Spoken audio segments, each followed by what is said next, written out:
But the problem with this movie is the title of the movie in other places other than the United States is not a pirate movie, though it's about pirates, maybe of a different sort. The entertaining kinds of pirates, because this month has been a fucking wasteland. I mean, from Polanski's Pirates, which we were kind of talking about before we started recording, to Yellowbeard, which is a bad movie of its own variety. This month so far has not been one worth repeating. May I put it that way? But there may be some hope yet, because on this episode of the Culture Cast, I am joined by my good friend. He is the home entertainment correspondent for Movie Geeks United. You have heard him here many times before, but you're hearing him here again this month to join me to talk all about Pirate Radio, otherwise known as The Boat That Rocked. Your friend and mine, Adam Long. Hello again. I'm here. I'm here, folks. You are here. I always love having you on, because for the most part, I just say, hey, what do you want to talk about? And you always come up with something, and you picked this movie, and it's a movie that I had been meaning to watch for a very long time. So without further ado, let's get to The Boat That Rocked. When the British government banned rock and roll from the radio, we're going to shut them down. One American DJ, let's rock! And a band of misfits took their message to the streets. Rock and roll! From the creator of Love Actually and Notting Hill. The first moment I saw you, I fell in love with you. Rolling Stone raves. It's a rip-roaring comedy. I intend to broadcast from this ship until the day I die, and then for a couple days after that. Pirate Radio, rated R, in theaters November 13th. So the film is directed and written by Richard Curtis. It stars a whole lot of people, because it is an ensemble cast. Philip Seymour Hoffman's in there, Bill Nye, Rhys Ifans, Nick Frost, Chris O'Dowd for like a minute, Rhys Darby is in there, Kenneth Branagh is in the movie, Emma Thompson stops by, and Gemma Arterton is in there. A very, very, very, very, very young Gemma Arterton is in there as well. And the movie is all about a pirate radio group that are sitting in between the United States and the UK, broadcasting for the world to hear all about their music that they want to play, and they're not going to have it any other way. So, Adam, I want to know all about your thoughts on this movie and why we're watching it for Pirate Month. Because of the U.S. title, Pirate Radio, I guess you were doing your pirate thing, and I thought, well, this is it's pirating, but a different kind of pirating, of course, not the R type of pirating. But no, those pirate movies have come up so short this month; they deserve to have the R taken out of them. No, I'm a big music buff. As I've said many times, I'm sure on the show, that my father was a vinyl collector from the time he was about 4 years old. So, my knowledge of popular American music, and really just popular music in general, is pretty wide and vast because of my dad's influence. And so I have to always make mention of that. And this film is a music-centric film, I will say that, and it's based on I guess it's a true story, but I'm sure they played loose with the facts, as they usually do in these sorts of things. But it was about a boat that essentially, I didn't know this, that in the British airwaves, you were restricted to playing 30 minutes of music a day, I think it was. I think that's what I read. And to fill in the gaps, because this was during the British invasion, and there were a lot of groups that were popping up, not just the Beatles, of course, but you had the Kinks and the Searchers, and the Rolling Stones, and just so many British acts, Herman's Hermits, we could go on and on. There's so many of them. And there was a demand for music that wasn't being met by the airwaves, as it were. And so this group of guys just decided to put together a pirate radio station on the water, and it was constantly on the move, so they couldn't put a stop to it. That's essentially what it was. And so you get all these colorful characters that are, I don't know if any of these actual characters really existed in real life or not. I'm not sure. But one of them possibly did. The Philip Seymour Hoffman character. I was going to say the Count may have been an actual character. I'm not sure. But and I could believe that. I really could believe that. But the rest of them are probably from the minds of the filmmaker himself, who has done this sort of thing with other films such as Love Actually. He's really talented at Richard Curtis we're talking about, who's very talented at balancing a large cast. It's a real interesting balancing act that you have to do when you're dealing with films of this scope. And he's really, Love Actually, there's kind of a little bit of a backlash on that. And I have a fondness for it. I have to admit it. It's treacly and a little overly sentimental. I get it. But it really, I still find it moving. And I find his ability to take that cast and, keep all their plot lines on track for the most part. And then he does the same thing with The Boat That Rocked, aka Pirate Radio. And I think he does it very well. I can't say that this is a great film. It's not perfect because it is just a series of vignettes with what's the comings and goings of the people on the boat and the different DJs' various personal lives and all of that. So it's not, if you're looking for depth or the answers to life's mysteries, you're probably not going to find it here. But there are some really genuinely moving scenes in the film. I really love the scene where Philip Seymour Hoffman is sitting there, and it turned out to be sadly prophetic, where he's sitting there and he says, "These are the best days of our lives." And and I just want to take it all in because it's not going to get any better than this. And of course, he was dead about 6 years after this film was shot. So I'm watching that, and it did make me a little wistful that he's saying those words, knowing that he didn't have very long in this world after he shot this film. So, that adds a little, and he was still alive, I think, when I saw this film the last time. So that kind of adds a little dramatic punch, an emotional punch for me, I should say, that was not there before. But this was also the first time that I had seen the complete 2 hour and 15-minute version of the film that was shown in cinemas in the UK. When it came to America, it was, the big criticisms, which is true with a lot of Richard Curtis's films, that it was a lengthy film, and there are a lot of stories to tell. And so Focus Features, it cost, I think, about $30 million, which was quite a bit. I mean, there's a lot going on. The film kind of ends like Titanic in a way, with the ship, spoiler alert, but the ship going down. And so there's a lot of, effects and all of that busyness going on. And the music budget of this film must have eaten up, God, I can't imagine. I would say at least a couple $1 million. I'll get your take on that. That should be interesting to hear what you think. It's like if the Forrest Gump soundtrack was good. I mean, in a lot of, in a lot of ways, like it has that same, like we're putting time, care, and attention into the soundtrack. And obviously, like you've mentioned, the theme of the movie lends itself to having good needle drops, or at least the people who are making the movie cognizant of how the needle drops need to be interpreted. Because again, like you mentioned, this is a movie about a group of people on a boat who play music. So if the needle drops weren't good, I'd be really worried. However, I think to your point, I've seen a couple movies that Richard Curtis has written. I am, like yourself, a fan of Love Actually. I do not detest it with some sort of misplaced vitriol that I think people feel towards it. I don't, maybe it's not something I understand why people hate, but I understand why people love it for sure. And I consider myself someone who, at least on the times I've seen it, I enjoy it. But I'm also a huge fan of his script for the Bean movie from 1997, which... Oh, yeah, absolutely. Yeah.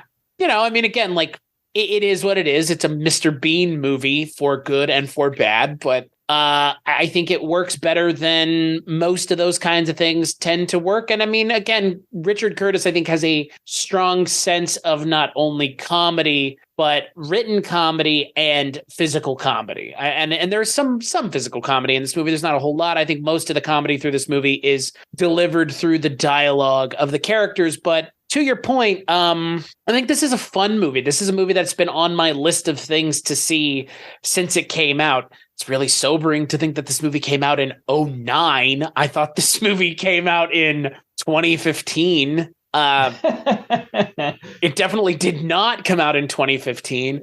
No. But the thing that's funny is, like, when this movie came out in 2009, all the people in this movie I mean, their careers were in interesting spots. And I think out of the people whose career was in the most interesting spot, it's Philip Seymour Hoffman, because it's in this kind of weird lull period right before his career picks kind of right back up again. Because again, if you're an Oscar winner, it kind of goes like that sometimes. But I mean, he would go on to be in another Paul Thomas Anderson movie, The Master, and then all the kind of accolades that would come with that right before he passed away. So it's interesting to see him kind of in a movie where he is in a lot of ways like the odd man out. He's the one that doesn't belong, and in a lot of ways he should have been the main character of the movie, but that's kind of beside the point. And it's really funny to see Tom Sturridge, like, however long it is until the Sandman show on Netflix would premiere, because I kept like looking at him. I was like, he looks really familiar, but I can't place him. I was like, oh, right. He has his own Netflix show now. So, I think, at a 1,000-yard glance, is it a little too long?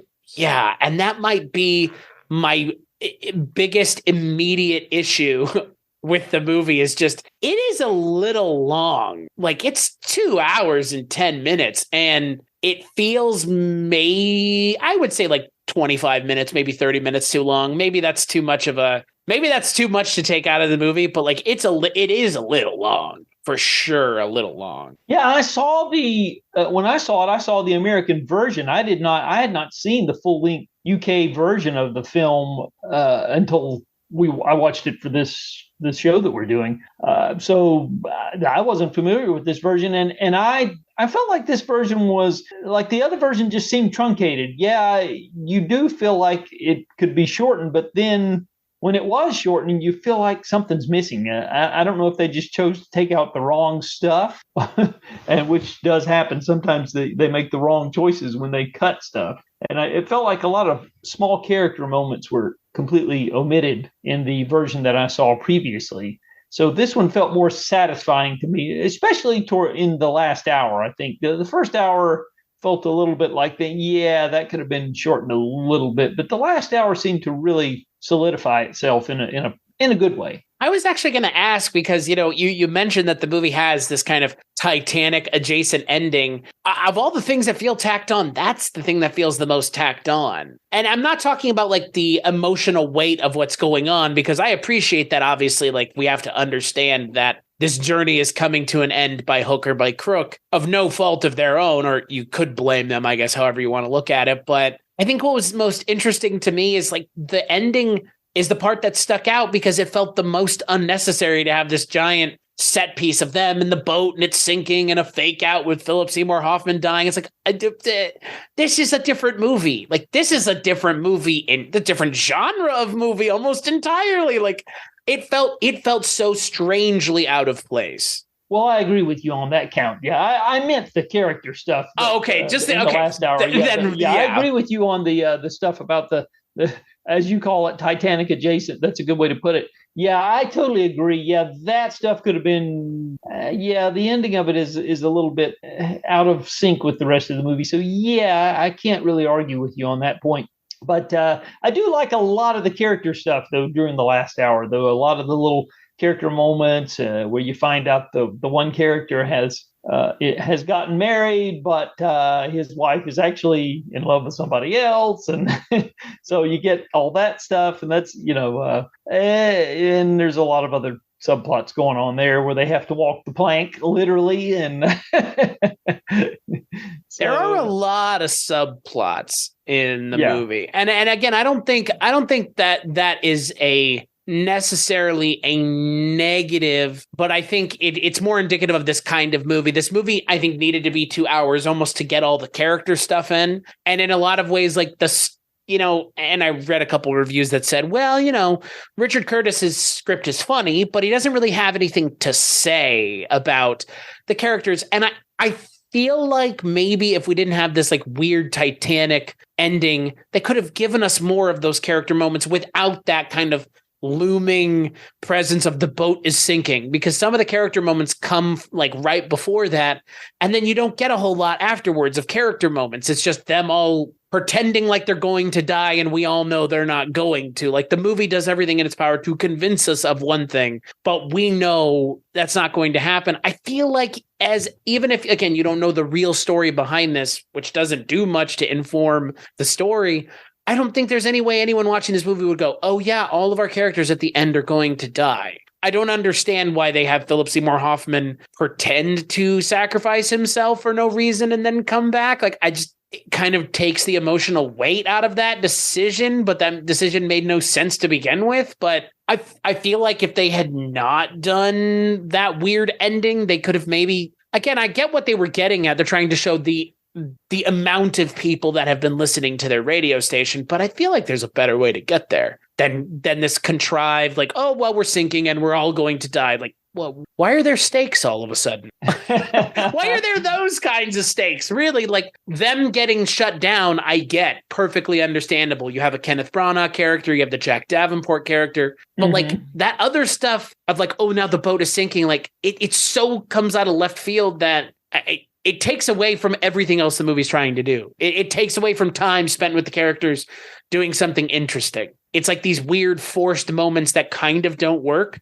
Like when Tom Sturridge finds out who his real dad is. Right. Yeah. Or Philip Seymour Hoffman pretending to kill himself for the sake of music, I guess. Like those, I don't like, again, like those moments, they feel so forced, but I just take like the last 10 minutes off this movie. And like, I know that the American version of the movie didn't edit the climax out. It edited things out of the movie because there's no way to change the climax of this movie.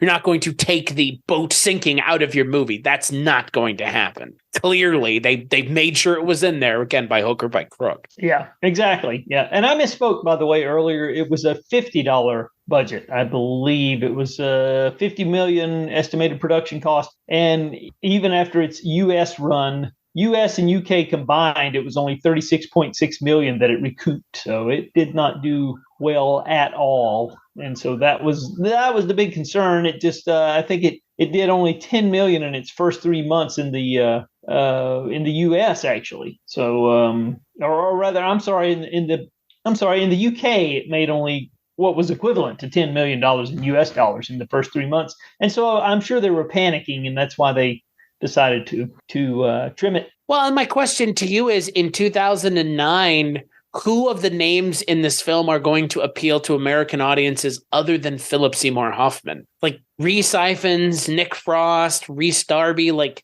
even now, like I guess maybe of those people, Chris O'Dowd and Rhys Ifans and Rhys Darby now because of things like Flight of the Conchords, and I guess Jack Davenport would have had a pretty high visibility then, and Kenneth Branagh. Kenneth Branagh is in this movie as the legacy actor, just like Bill Nye. Like they're in this movie to lend gravitas to it, but they're not the draw. That's the thing I don't get about this movie coming to the United States. Like, who in the United States was going to go see this movie? Who was this for in the States? Because again, Philip Seymour Hoffman ultimately is not even the main character of this movie. In the advertising for the American audience, it made it seem that way, though. Yeah, that's true.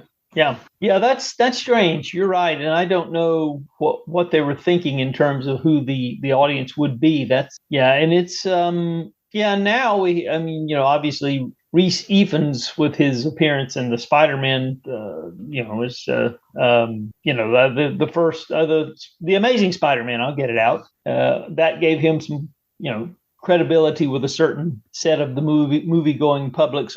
But that was 3 years after. Right. So at this point, he was just kind of a quirky British actor that had appeared in some a few things that had a cult following, and that was kind of it. Same thing with Nick Frost. There's obviously Shaun of the Dead and Hot Fuzz, but I'm not sure how mainstream those are. Those kind of appeal to a certain audience as well. So I was wondering that myself. Like, I met Nick Frost in 2007 at the premiere, the AFI premiere of Hot Fuzz with Simon Pegg and Edgar Wright, and there were people lined up, but not the way it would be now. Like, maybe Simon Pegg, sure. Edgar Wright, again, I think Edgar Wright for a certain audience is going to motivate them. And Nick Frost the same way, but like those people weren't lining up in droves in this country to see this movie. It honestly feels like it's a movie full of English character actors and, quote, comedians, unquote. Like, That's true. It's just weird that they made a US edit of this movie, as all I'm saying. It's so strange, like, to try and, what did they do? I guess they probably just cut the British actors out. Like, because again, like, they can't substantially change the narrative of the movie that much, whatever narrative it may or may not have. Because again, to your point, like, it really is less a story about all these people and what they're doing, and more just like the fuckaroos that they're getting into on a daily basis. Like, what, you know, people are coming to the boat to do this, or they're tasked with doing X, Y, or Z. Like, it's less, the one specific thing happening. Like, even Emma Thompson just is there for a second. Like, most of it really feels like a vignette or a string of vignettes. Again, not a bad thing, but it's just, I'm not sure that the American audience was ever going to be there for this the way that they were hoping it was going to be. Right. Yep. I would tend to agree. Yeah. Because it doesn't, you know, and a lot of these actors are people who have previously been in Richard Curtis projects anyway. So there were a lot of returning faces here.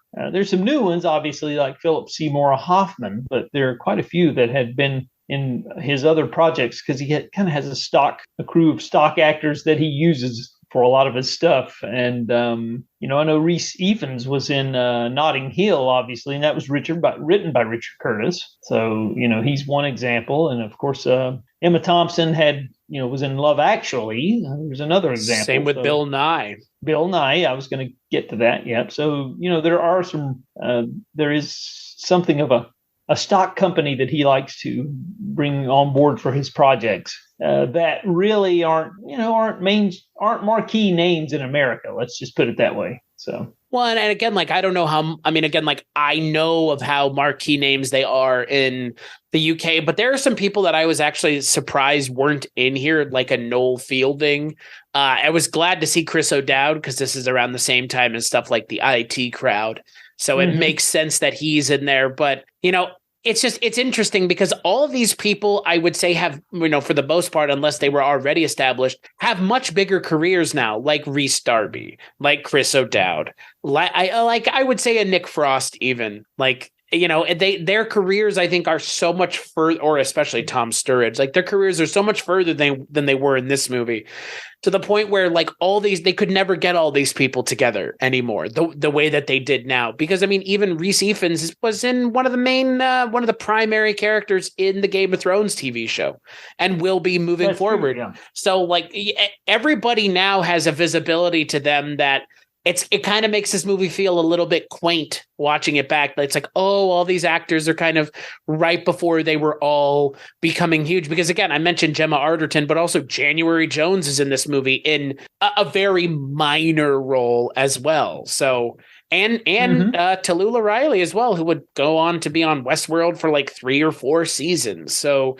it's surprising to see all these people in this movie. But all that said, I think they're all pretty fun. I think that the ensemble nature of the movie is obviously the way we're going to judge it. And I think everybody works together pretty well. And I think that the ensemble comedy, for the most part, lands. I think of all the people whose characters I maybe didn't resonate with the most, and I was the most surprised by this myself, was Nick Frost's character is kind of the one that I just wasn't the biggest fan of. And he's the actor who I'm probably the biggest fan of outside of this movie. Yeah, I kind of agree with you on that. Yep. There's not a lot going on with him. There's nothing really to distinguish him other than he's, you know, a bit of a ladies' man, I guess you would say. But I guess, like, it all kind of comes off feeling a little creepy. And again, like, there's a point where Tom Sturridge and Nick Frost are going to swap places,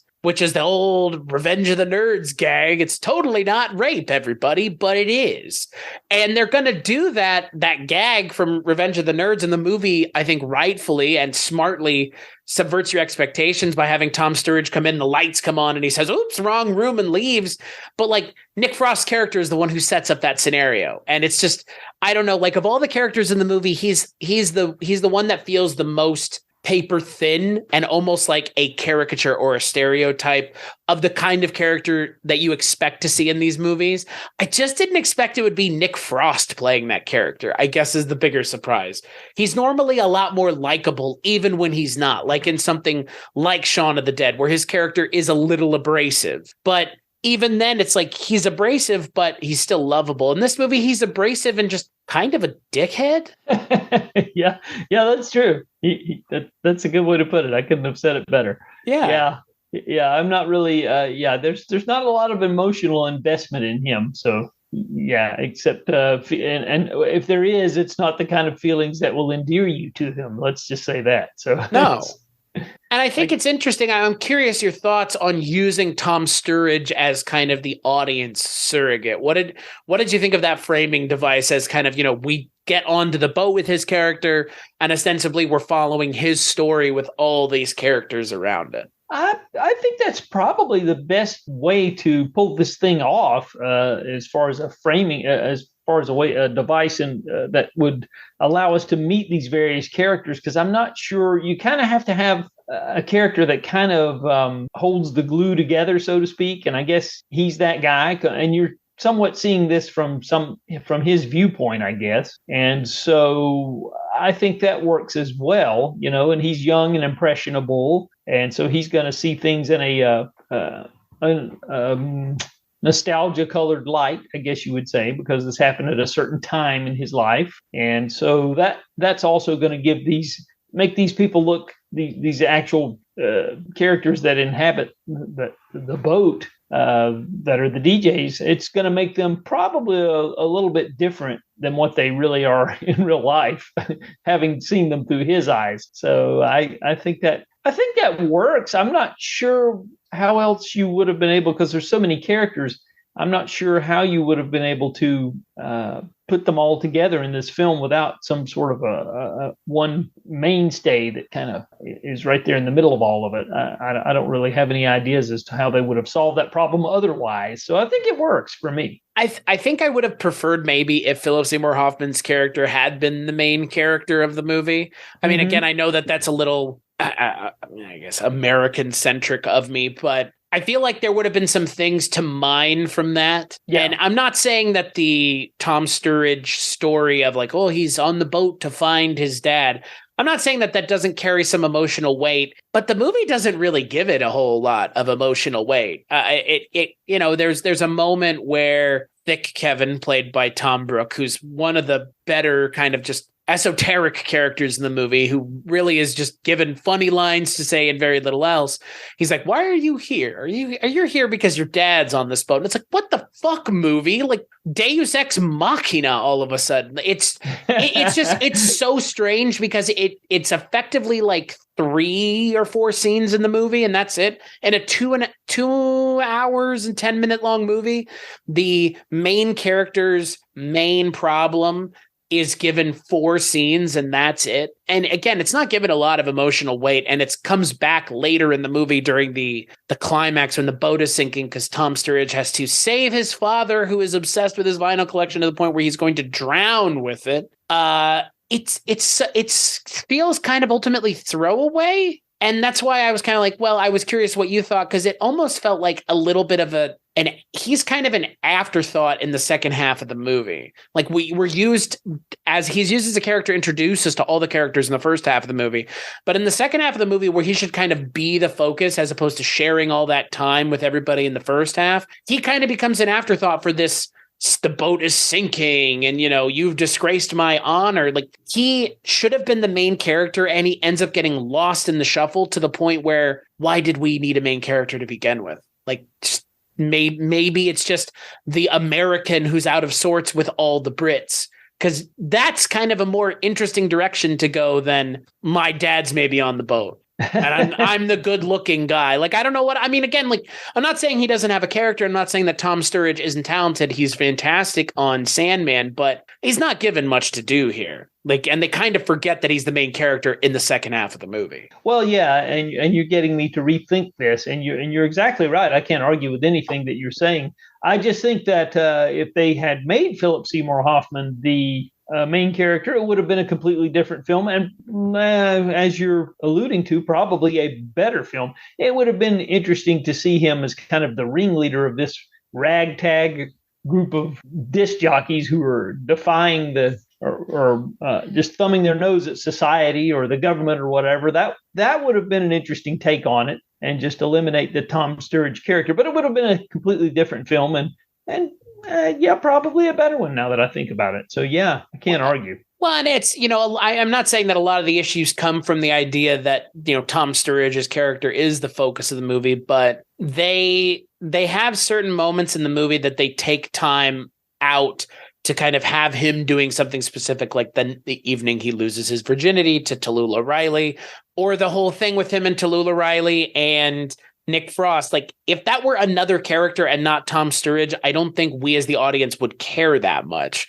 because we understand that this is not the main character of the piece. I think maybe even if you don't want to have Philip Seymour Hoffman as the lead, maybe just have it be a pure ensemble without a main character. And that's kind of, again, where it ends up going towards the end of the movie, is you see every character kind of get that little moment at the end. So you feel like you've seen every character get at least some sort of conclusion. I guess maybe the only one is Kenneth Branagh's character. You never get to see him. I guess you get to hear him swallow it, but you don't get to see him really, quote, get his moment of kind of feeling like a big dummy, which is fine. But I think, again, the movie ends up feeling like such an ensemble piece that Tom Sturridge just gets lost in the shuffle, which is unfortunate. But I mean, if I think about Love Actually, another ensemble movie that Richard Curtis did, that movie doesn't really have a main character. It has several main characters, but not any one main character. Obviously different storytelling convention, but it's still a complicated story to try and land. And so is an ensemble cast. Ensemble casts are not easy to write, which is why you write it with one character that you can kind of give as the outsider that everybody else has to play off. Yeah. And again, that's a testament to Richard Curtis's talent. The fact that he's able to, do that sort of thing and do it fairly well. That's one of his strengths, as I said earlier. But yeah, I mean, I did find a list of the scenes cut from the film that are available in at least some of the film's home media releases. There's a long scene of a late night sabotage aboard a competitor's vessel, and the Count's homage to the Beatles delivered in front of Abbey Road Studios. There's Gavin in a flashback dancing in a Latin American bar to Get Off My Cloud. I don't remember that in the version that I saw. Maybe it was there and I just don't remember. But and then there's Simon lip syncs Lorraine Ellison's Stay With Me in its entirety. And then there's Midnight Mark entertaining 30 naked women. I did see that in the film. That was not in the original version that I saw. So that's there for sure. So and I think that I liked that scene. I mean, again, a character that's given very little to do throughout the movie is given one scene where you understand his character entirely. Like you get it. They come into the room and he's with all those naked women. It's like, all right, I get this character and I don't really need to see anything else. Yeah, I did not remember that. So that must have been different for sure. When this movie is set, I understand why they choose the music that they choose. And some of it is not period specific, because Let's Dance is 83. Yeah, 83. That's right. Yeah, it's a long time after this film takes place. I see. The one that I was thinking about was Father and Son by Cat Stevens. That's it. Because that was 1975. And although, there's the father and son in the film, and I see what he was getting at, he wanted to, kind of underline what was going on in the film. And it's a nice touch, but I just, when something's anachronistic, it kind of gets under my skin. And that was, and that one did, because I know that's from 75. So that's a little ways out too. But other than that, all of the stuff it looks like they did the research pretty well, because it's all period specific that would have been during the time that the film takes place.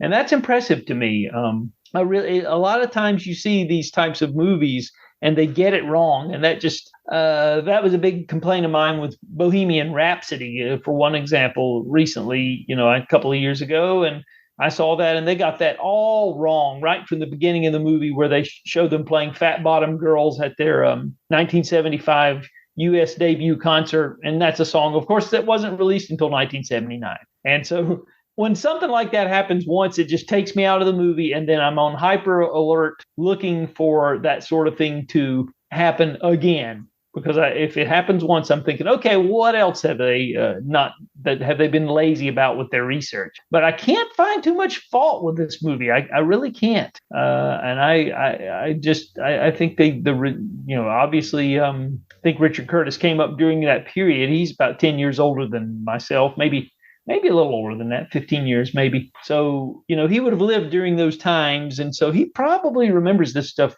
quite well. But yeah, good choices, I would say, for the most part. And there's some in here that were, that were huge hits, but just as is the case with a lot of pop songs, huge hits that once they were gone from the charts, you just didn't hear them anymore. And one is The Happening by the Supremes.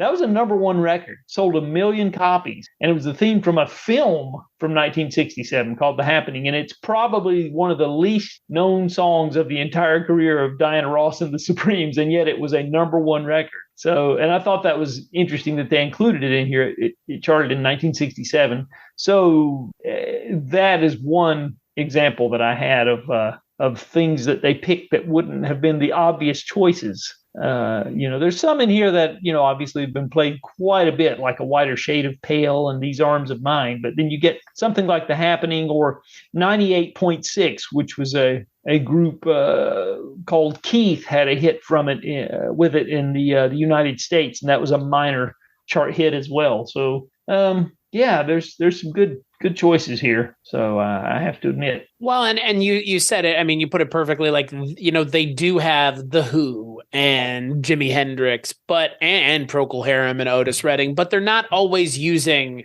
I mean, I guess in some of the cases they are, but they do have The Who show up multiple times, and it's not just for my generation, thankfully. Like, there are plenty of those kind of eye-rolling groaners of needle drops that you've heard in everything else or has been used a million other times, but there, like you said, there are other ones that aren't that way, and the diegetic ones throughout the movie, I think, are all period. The stuff that's not diegetic is right, because is Cat Stevens technically diegetic during the movie? Because this is one of these movies where there's lots of diegetic music and then there's non-diegetic music, and sometimes it's hard to keep it straight because it's like, I don't think this movie is quiet at any point. I think there's music underscoring literally every moment of the movie. I know that the playlists are like 60 songs, I think, is almost how many like songs there are. So it's a long playlist of music from the movie that they use. And it's, again, like the movie has the Beach Boys and the Rolling Stones, but it doesn't feel overwhelming. And maybe this is just me feeling like a little bit of a reprieve from the Forrest Gump soundtrack that felt just oppressive in its needle drops. I would agree. Yeah. And the problem with Forrest Gump, which another movie that people like to kick, but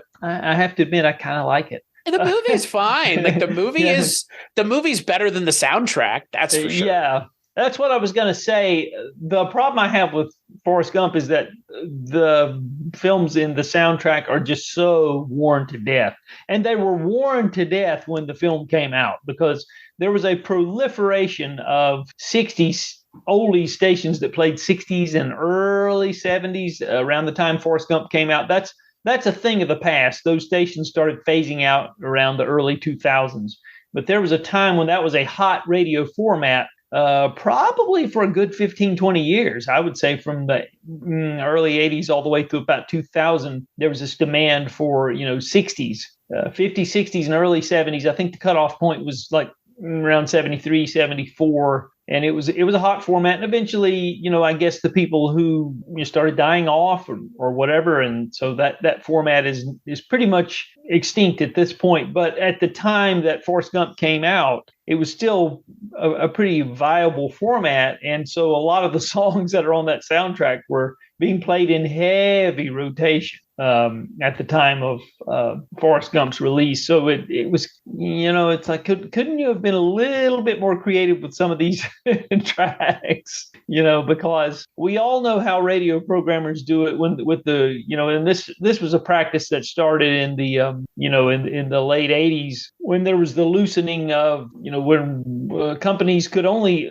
up until the 80s, I guess it was, companies could only have one AM and one FM station in each market, and then the laws loosened up where they could have multiple stations, and so then it became a big corporatization of the radio business, and so they would literally get about, 4 or 5 dozen songs, and they would get a group of random strangers off the street and just bring them into a movie theater and play the songs and ask them which ones sounded familiar to them. And that's how they programmed these oldie stations. Because I heard Wolfman Jack talking about how disgusted he was when he heard about this practice and all the songs that didn't get played that sold millions of copies, but did not get played just because the public didn't remember them or whatever, or the group of people that they did the radio research on. So it was an interesting practice how they, this is a whole other thing, but it ties into these songs that are on this soundtrack because there's a lot more creativity going on with the songs that Richard Curtis chose for this film. That's my long way of getting to that. But I was, like I said, he mixes it in with some of the more worn out stuff, but then there's some real good stuff in here. So yeah, that helps me with my it helped my enthusiasm for the film, because it kind of just gives you a good feeling, I guess you would say, while you're watching the film, some of the needle drops. So anyway. So to say, I don't know how many more times I need to hear "Wouldn't It Be Nice" by the Beach Boys. Yeah, we could do without that. Anytime something serious happens, it's like, what Beach Boys song can we use here? Yeah. Well, wouldn't it be nice? Because we need to be wistful for a moment. Yes. And we could probably do without "Dancing in the Street" by Martha Reeves and the Vandellas. We could, that's another one that we could, there just needs to be like a podcast of like all the songs that need to be retired from pop culture, because they've just been like, they're just like that character in The Simpsons, like, no, stop, it's dead already. Like, you're just beating it to death. Like, I just thinking about the commercials from the 90s and the 2000s, and those songs are still here. Like, I'm not saying that they don't need to be listened to, but like, I'm not even sure I could listen to some of these songs. I'm not sure, to bring it back to something like Forrest Gump, I'm not sure I can listen to Buffalo Springfield anymore. Like, Yeah. I'm not sure I can, and not think of like every Vietnam movie ever made, I agree. Or like Jimmy, in a lot of ways, like a lot of Jimi Hendrix's stuff is the same way for me. It's just like, oh, it's the psychedelic part of the movie. Let's trot Jimi Hendrix out. And it's like, God damn you people. Like, fucking come on. Agreed. And another repeat offender, and a great musical group, and they can't help that their stuff's been played to death. But I'm sitting there watching Kong Skull Island a couple of years ago, and the first thing on the film as soon as it starts is "Going Up Around the Bend" by Creedence Clearwater Revival.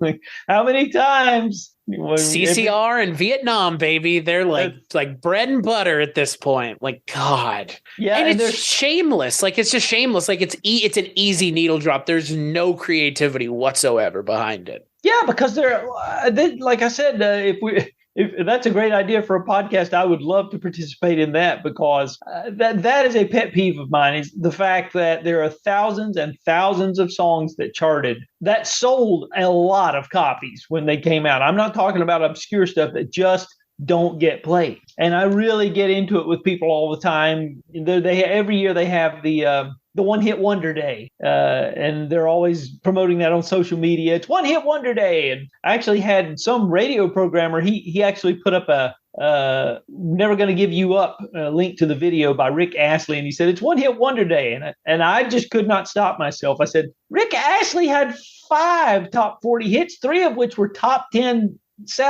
top 10 million sellers. I mean, what the hell are you talking about?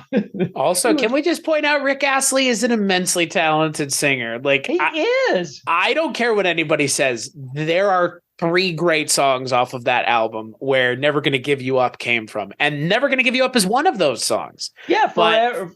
Together Forever is a better song in every way. And that was a number 1 as well, I believe. And then there was It Would Take a Strong, Strong Man, which was, I got to number 8, I believe. And then the following album had "She Wants to Dance with Me," which was another top 10 hit. So one hit wonder, Rick Astley, bro. I don't know. Yeah, one hit. I'm just, and these are radio programmers saying this type of stuff. Or another one is Men Without Hats, the Safety Dance, and the rap on that is, oh, it's a one hit wonder. No, it's not. 5 years later, they came back with "Pop Goes the World." So it's like, come on, guys, do your research. Well, and I think another band that it always gets leveled against that I'm a huge fan of is Men at Work. Tons of hits. That's the one that personally bothers me because I'm a huge fan of theirs too. Yeah, and the Down Under. That's not even a good song comparatively. And I bet for their financial situation, they probably wish they had never written it, given how they ended up getting sued for writing the song. But I don't know, needle drops this year have been something that have really been sticking out ever since I watched Forrest Gump, because I don't know, if it felt like such an affront to good needle drops. And when you watch this movie, it's like, okay, it's not so much. But I mean, even this movie can't help itself. Even this movie can't help itself, which I totally get. But I feel like we're in a day and age now where people, maybe it's just a James Gunn thing. They're just availing themselves to try harder. But even his stuff isn't trying that hard anymore. Well, I will give him credit. There were some creative choices that he made in the Guardians of the Galaxy films. I remember being really shocked when he pulled out Wham Bam Shang-a-Lang by Silver, which was a top 25 hit in 1976. It was not a big hit by any stretch of the imagination. It was in volume 2, I believe, Guardians of the Galaxy. And I was very shocked. I thought, okay, that's being creative. That's good. So it just feels, I mean, again, I'm sure in a lot of cases with a lot of films, it's a decision made by a committee, not even by the director. Yeah, right. But, I mean, this movie, that's not the case. And I like to see the representation here because, again, it's a movie about music. I will say, though, I wish there had been more of the musicness to the movie, if that makes sense. Do you know what I mean?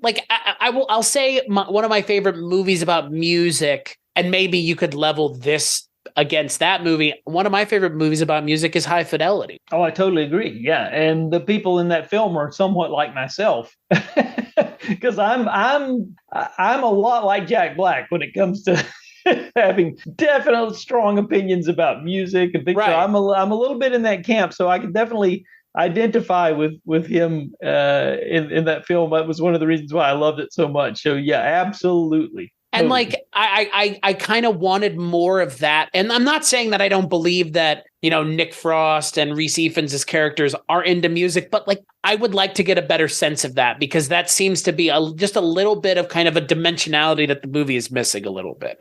For all the things the movie does successfully, that is kind of a failure. I agree. Yeah, it would have been interesting to have a character who's just a walking, talking, breathing encyclopedia of music. That would have been a character that I would have been interested in, just he's constantly spouting trivia or something like that. I would have enjoyed seeing a character like that personally, and we don't really get that. No, and that's weird because that's normally the kind of character that's in these movies. I mean, that character shows up all the time in these ensemble casts, the guy who knows everything and maybe doesn't know the right time to say it, but he knows things anyways. That, I don't know, they had the kind of the nebbish guy there with Rhys Darby. I feel like they had the ladies' man character represented too many times almost, because it's Nick Frost, it's Rhys Ifans, it's the other character, the one who has the 30 women with him in the room. That's three. That's three characters in the movie that are all essentially the same.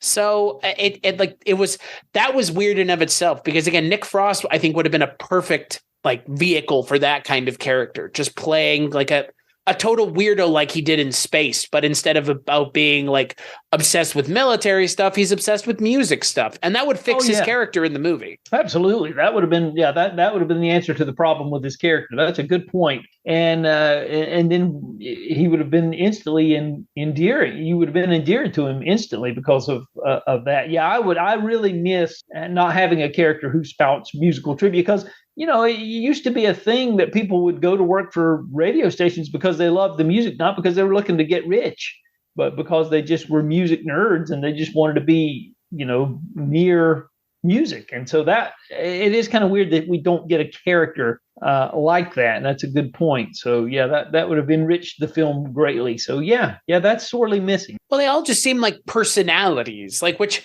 I mean, I guess is fine. And it speaks to, I think, the expectation, but I don't think it's, like you said, it's maybe not the inherent reality. And I'm not sure the movie's worried about hewing close to reality, but I don't know. It feels like the movie is just a little bit fuller with a certain kind of character than others, and it doesn't add anything to the overall movie. Frankly, again, it's just like, oh, okay, so there's not one, but two, but three guys who are just constantly getting it on the boat. And it's like, that's their, like, Rhys Ifans is the most developed of those three kinds of characters in the movie. And that's still saying something, because he's not, I mean, as much as I love him, he's just not given much to do. That might be even the issue with this movie, is everybody is given not enough to do because it's spread too thin. It's too big of an ensemble cast. Maybe that's it. Yep. I think that may be part of the problem. Yeah, I think you might be onto something. But yeah. If there's a failing of the film, I would say that is, we do need that character. That would have enriched the film greatly. So yeah.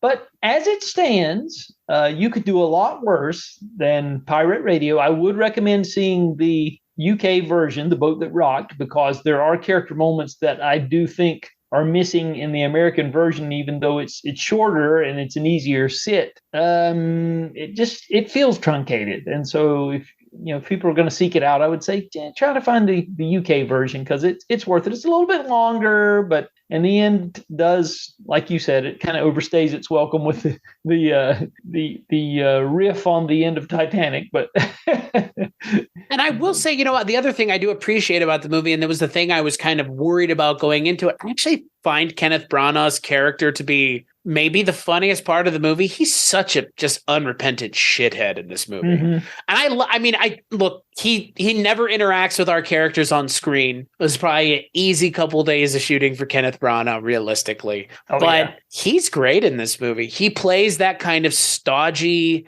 dickhead that is concerned with taking down a group of people only because he doesn't like them. He plays that character really well. I actually really like him in this movie, and it's a villain role, I guess, in as much as like politicians are always villainous characters for the most part in movies like this. But I think he's pretty good. It's funny to see him cast in this kind of role, because in a lot of ways, like, he's a lot higher profile of an actor than you would think would be playing that kind of role in this kind of movie. Yeah, that's true. Yep. I agree. Yeah. I think he's good, right? He's fun. He knows what he's here to do for the movie. Let's just put it that way. He hams it up. And, I think maybe Jack Davenport is the one who kind of is left out of sorts. I'm not, like, his character is a one note joke. His last name is Twat. Like, wow. A little bit on the nose. God. Yeah. The only thing we don't get to see Kenneth Branagh do is twirl his mustache. So that's the only thing that he leaves undone.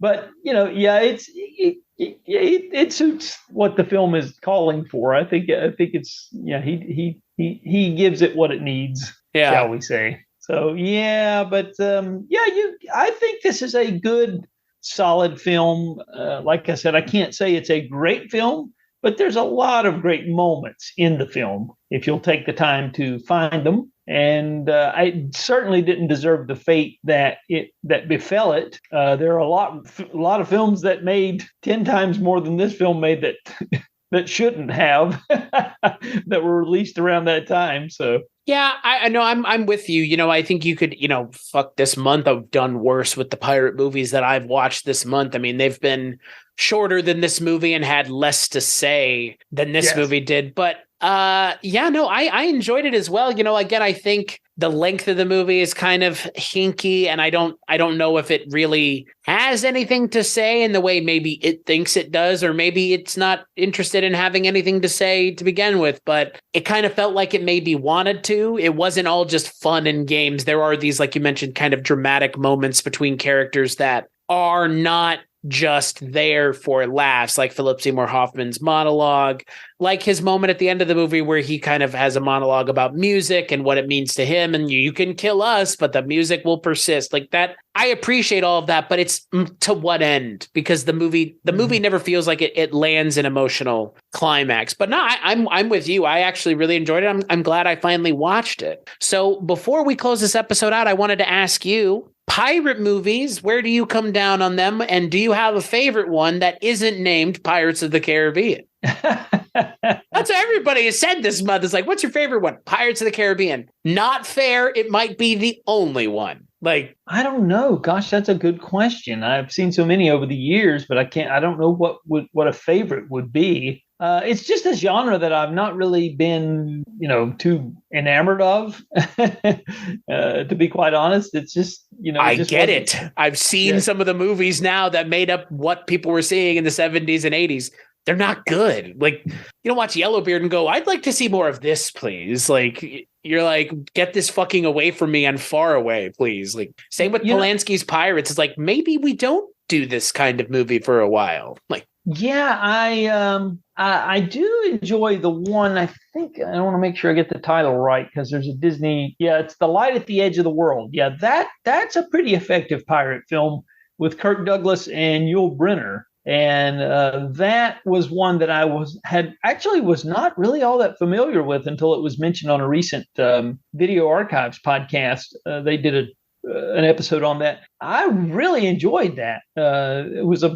Kirk Douglas was a lighthouse keeper, and basically Yul Brynner shows up leading a group of people who just go from island to island, stealing all the riches from each island. So he has to defend the island against these pirates that just go from place to place. And it's pretty violent. It reminded me of Die Hard in a way where, he's the guy that's Kirk Douglas has got to save the the inhabitants of the island from these marauders, I guess you would say. But there's some pretty tense stuff going on. And for a film that was PG, it's pretty violent and pretty dark. There's a rape scene in it with Samantha Agar, and there's like I said, a good cast here. As I said, Yul Brynner, Fernando Rey from the French Connection turns up.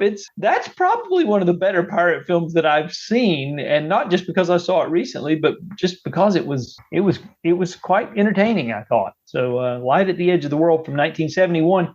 Which was produced, interestingly enough, by the Salkinds, who would later do Superman the movie. So that's one of my favorites. It's one of those movies that on Wikipedia, it doesn't even have a poster for the movie. That's wild. It's pretty good. It really is. It surprised me at how, it's again, not perfect, but it certainly holds your attention. And Yul Brynner makes an excellent villain. I'll tell you that. That's great casting. So yeah, that's probably at the top of my list of pirate films. I'll have to check it out then, because I didn't know what you were going to say, but I wouldn't have been surprised if you had mentioned kind of a golden era Pirates movie. But I'm glad, because this movie came out in 1971. Like that's right in this kind of ballpark of the last 40, 50 years, as opposed to 60, 70 years. So I don't know. Maybe I just picked all bad movies this year, other than this one. Like, you picked this one, so I can't even take credit for it. Everything I picked this month has been, look, I knew Yellowbeard was not great. I knew Polanski's Pirates was not very well received, but to hear about how bad a movie is versus experiencing it yourself are two vastly different things. One is 2 minutes of your time reading a review versus 2 hours of your time sitting and watching it. So I will probably check the movie you're talking about, The Light at the Edge of the World, out before I ever even contemplate spending 2 more minutes of time even thinking about Yellowbeard or Polanski's Pirates. Polanski's Pirates, again, just like, it's just a movie that, like, it kind of set the tone for this month in a lot of ways. Like, not a good movie, not even a fun movie, but this movie was. Pirate Radio was. This movie has so far redeemed the month. I've watched a movie that came out in 2009 finally, which again is the most horrifying part about this movie. It really is, like, it kind of mind-boggling. This movie came out in 2009. This movie's 14 years old. Like, I know. It's scary to think about that, but it is true, I tell you. Yeah, but yeah, Light at the Edge of the World would solidly recommend that for sure. If anybody's looking for a pirate movie that I feel like delivers the goods. Are you a fan of Pirates of the Caribbean? I thought the first one was fine. It was, again, it was fine. It was. It wasn't. Yeah. It was a lark. It was a fun lark. Yeah, and my kids were at that age, that was their thing. That was in their wheelhouse because they were at that perfect age when those films came out. And so I had to go to every one of them because they were, whether I wanted to or not. And, none of them are really terrible. I mean, I guess the second and third one are obviously of lesser quality and certainly bloated, but, there's still things to like about them. And, the fourth one, that was a little bit, it was interesting. I always forget that there's a fourth and a fifth one. And a fifth one, yeah. And they're talking about possibly a sixth, who knows? But the first one is obviously the best. And even it's not what you would consider a great film. It's entertaining enough for what it is, but it's disposable pop for me. It's just like, well, I saw it once. That's enough. So it's. I will say this movie has a connection to the second Pirates of the Caribbean movie, and that Bill Nye plays Davy Jones in that series. That's right. That's true. Yeah. Which for one of the frequent co-hosts of this show, Father Malone, that's enough to put the second movie above the first one. And I mean, in a lot of ways, I kind of get it. Because like Bill Nye is one of those actors where when he's in something, he's normally steals the show. And in this movie, that's not the case, surprisingly. He's actually very understated in this movie in a way that is, not that I'm saying he's always over the top, but like he's understated in a way that it's not normal for him. Sure, like he's sharing the screen with everybody. So he's normally he's always seen stealing, chewing the scenery big time. So yes. Yeah. Yeah, that's usually him. Yeah. I would agree. So Adam, final thoughts on Pirate Radio. Well, like I said, I not perfect, but certainly I enjoyed seeing it again, and especially the UK release version was a little bit of a revelation to me. I certainly enjoyed it. I didn't hate Pirate Radio. I thought I was on a kick with my kids with Richard Curtis films when we watched Pirate Radio about 10 years ago. So, and I thought it was okay then. And I kind of feel the same way now, except I think The Boat That Rocked was a little bit better in terms of some of the character stuff. So, yeah. And like you said, there's some good dialogue there with Philip Seymour Hoffman, and it's a little sad to see him knowing that he's gone now. But yeah, I generally liked it. I may return to it at some point. I can't say that I won't. Not anytime soon, but I think I could see myself maybe going back and watching this again, maybe in 5 years or something like that. I'm going to echo the positives. And yeah, for me, this is a movie that I had seen previews for when it was being talked about, when it was coming out. I mean, again, not a movie I would have had any reason not to watch, but not a movie that, ultimately it didn't draw me in the way Hot Fuzz and Shaun of the Dead did, because again, Hot Fuzz and Shaun of the Dead are two movies that I have seen more times than I can count. And this movie verged on being there, and it came maybe a year too late for me. So I mean, like you said, I'm glad I watched it. I'm glad I've seen the best version, I would think, of the movie, at least the version that's the most complete version of the movie. Maybe not the director's cut, but the director's probably original vision or close enough. So yeah, I think it's fun. It's a fun movie. Don't take it too seriously because it doesn't take itself too seriously. And yeah, maybe know that it overstays its welcome by 15 minutes, but it beats watching the version of the movie that's 15 minutes shorter but feels truncated. So yeah, take the good with the bad. So Adam, thank you so much for picking this movie. I'm glad I finally watched it, and it more or less didn't disappoint. So, well, I'm glad to hear that. I'm always on pins and needles, hoping that something I recommended didn't, because that's the worst when you recommend something and then they're like, "Boy, that was a stinker." Well, if you know it's a stinker and you suggest it, and you want me to see if it's a stinker or not, that's one thing. But if you like it and I say it's a stinker, yeah, that could present some problems. I totally get it. So until the next time you join me, Adam, where can people find you on the internet? Well, I'm still doing my Movie Geeks United. Once a month, we do our Blu-ray report, which covers all of the latest physical media releases on 4K and Blu-ray and all that stuff. We do those. And you can find me at focusnewspaper.com every week, where I round up all of the latest theatrical releases and some of the streaming releases and most of the physical releases as well that have been issued. And so and I've got a few bonus interviews that are coming up. Just finished. We talked before we started recording here. I just finished interviewing the director of Dragon Slayer, because the new 4K edition of 1981's Dragon Slayer has been issued. And so Mr. Matthew Robbins spoke with me yesterday, and that's going to be a video interview that I'll have up. So we did a video chat via Zoom, and also recently interviewed Nat Sagaloff, who is a great writer of books about film history. I would recommend anybody getting some of his books. He's done some terrific ones, and he's got a new book out about the making of The Towering Inferno, which was just issued. And so I interviewed him. That'll be up soon. So those are a couple things in the pipeline. And you're always getting to talk to somebody or reading or watching something. So I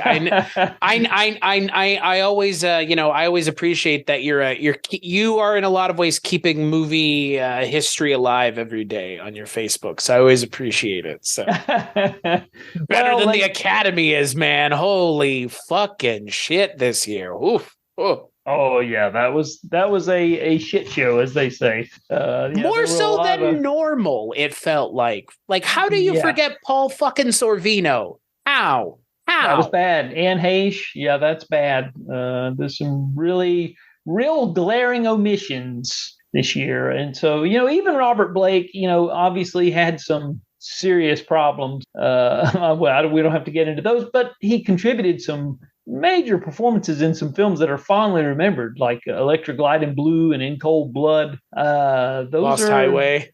Yeah, Lost Highway. Exactly. Some people like that. Your phone is ringing. It's for you.